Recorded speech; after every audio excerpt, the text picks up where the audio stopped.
बलूचिस्तान का आपने ज़िक्र किया कि उसकी वो सरहदें फिर मिलती हैं हमारे पास, बॉर्डर जो है, तो वहाँ से भी काफ़ी चीज़ें जो हैं वो होती है कि वो रैकेट, जो ड्रग रैकेट है या कोई दूसरे वेपन्स हैं, वो उस तरह से आते हैं। तो वहाँ एंट्री पॉइंट पर आप किस तरह चेकिंग का रखा हुआ है?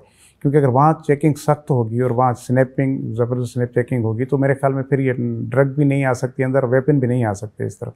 तो वहाँ इस तरह के किस तरह का मैकेनिज़्म आप बना रहे हैं या है जी आपका? बिल्कुल सही आप कह रहे हैं कि जो पॉलिटिकल इकोनॉमी है ना क्राइम की, वो हमेशा फिर ऐसे ही है कि उसमें इन चीज़ों को देखना पड़ता है। उसमें पुश एंड पुल फैक्टर्स जो हैं, उसकी जो डिमांड है और सप्लाई है, उसमें ड्रग्स हो, वेपन्स हों, उसके अलावा दीगर जो चीज़ें प्रिस्क्राइब्ड चीज़ें हाँ, हैं, जो क्योंकि स्मगल्ड आइटम्स हैं, हाँ, तो उनको डीज़ल हो देख गया कर ये हाँ, जो भी। जी हाँ।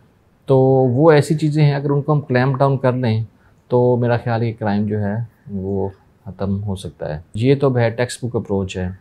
और मगर जब इन्फोर्समेंट की बात की जाती है, तो उसमें ये है कि एक तो वही है कि जो लैंड और सी रूट्स हैं हमारे कराची के, उसको हम अच्छे तरीके से अगर कंट्रोल कर लें, तो इसको कम करने में हमें काफ़ी हो सकता है, मदद मिल सकती है।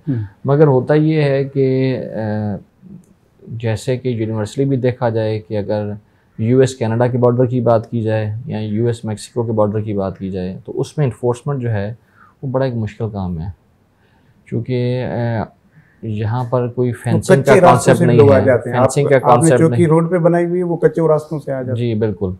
तो फेंसिंग जो मुमकिन नहीं है, हैं। तो कई दफ़ा लोग जो हैं वो जो कन्वेंशनल रूट है उसको इस्तेमाल नहीं करते, वो डर्ट ट्रैक्स जो हैं उनको इस्तेमाल कर लेते हैं और फिर वहाँ से वो शुरू कर देते हैं।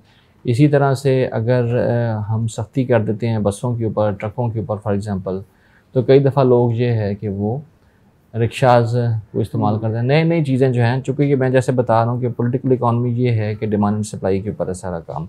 सख्ती की जाती है तो लोग जो हैं उसका जो तरीक़ाकार है चेंज उसको कर वो लेते चेंज हैं, कर लेते हैं। अगर आप कार को अगर टारगेट करते हैं तो वो मोटरसाइकिल को इस्तेमाल कर देंगे, रिक्शा इस्तेमाल करना शुरू कर देंगे। नए नत जो है ना तरीके वो इस्तेमाल करते हैं। तो चूँकि इसका सोर्स जो ज़्यादा है ड्रग्स का, वो हमारा सदर्न रीजन जो है वो बलूचिस्तान या क्रॉस द बॉर्डर अफ़गानिस्तान से आता है। तो बड़ी इफ़ेक्टिवनेस उसी वक़्त आ सकती है तो वहाँ से जब अगर हम उनके जो सोर्सेज़ हैं उनको चोक कर सकें।